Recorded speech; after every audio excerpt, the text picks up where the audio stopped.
Eclipses are literally the most powerful astrological event there is, period. And even if you don't believe in astrology, they're known to bring life-changing things our way. And just out of respect for the eclipse energy, is one of the reasons why I like to do these little rituals, just to make sure that I prepare for whatever is going to come in my direction. Now, obviously, you can't change the outcome of eclipses, and certainly these rituals are not about that. They're purely just out of respect for the eclipse energy, but also just to, I guess, make me feel like my mind, body and soul is like cleansed and ready to receive whatever the universe is going to bring my way. So the things that I tend to do start around about a month before the actual eclipse itself. The first thing I like to do is declutter. So in the words of Marie Kondo, anything that doesn't spark me joy is usually sent off to the tip or into the rubbish pile. Obviously, I believe objects hold on to energy, and I feel like, you know, I like my space to feel like cleansed and fresh. There's something like therapeutic, I feel, about cleaning stuff out. And maybe it's just the Virgo, aka Monica side of my personality that just gets some weird kick out of it. But I actually find that's a really cleansing activity to do.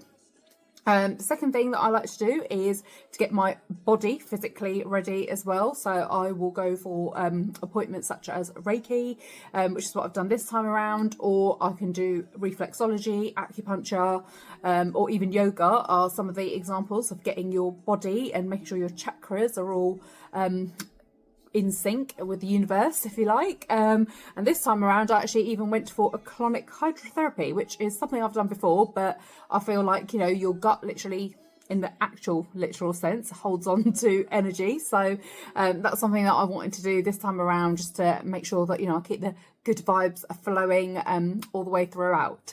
Number 3 is saging the actual crap out of the place. Like, I literally use sage my entire home. I will focus on areas like my bed, where I obviously feel like it's associated to dreams. I like to kind of cleanse my mind space to hopefully attract good dreams. Also, my front door is another area of focus. Just to, again, it's, you know, like my threshold to the outside world. So no good, no negative energy. It's hopefully going to be coming in uninvited beyond that point. And just areas that I like to spend a lot of time. I'll also be saging my crystals, which is step 4, and that is something I like to clean. So not only will I sage my crystals, but I'll leave them to soak on the windowsill, preferably in moonlight, just to give them a clean and hopefully a cosmic recharge. And you can always leave these outside as well if that's something that is practical for you to do so. And finally, journaling. I mean, I have talked about journaling in pretty much every post I ever do about eclipses, and for me, I just find it, again, extremely therapeutic about, you know, cleansing those ideas out of my head and getting them down onto paper. And I tend to focus on kind of what my current state of life is like before the eclipses come about, but also what I hope to manifest as well. And again, I know some people will say that you can't manifest around an eclipse, but for me, you know, I'm not saying that it's definitely going to come true, but if you don't ask, you don't get, right? So yeah, I just like to be aware of what it is that I was asking for, even if that's not what I get.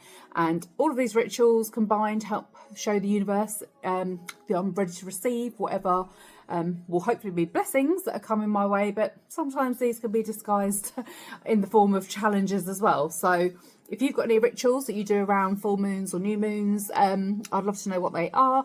So drop me a comment and let me know, and hopefully you found this useful as well to see what I do.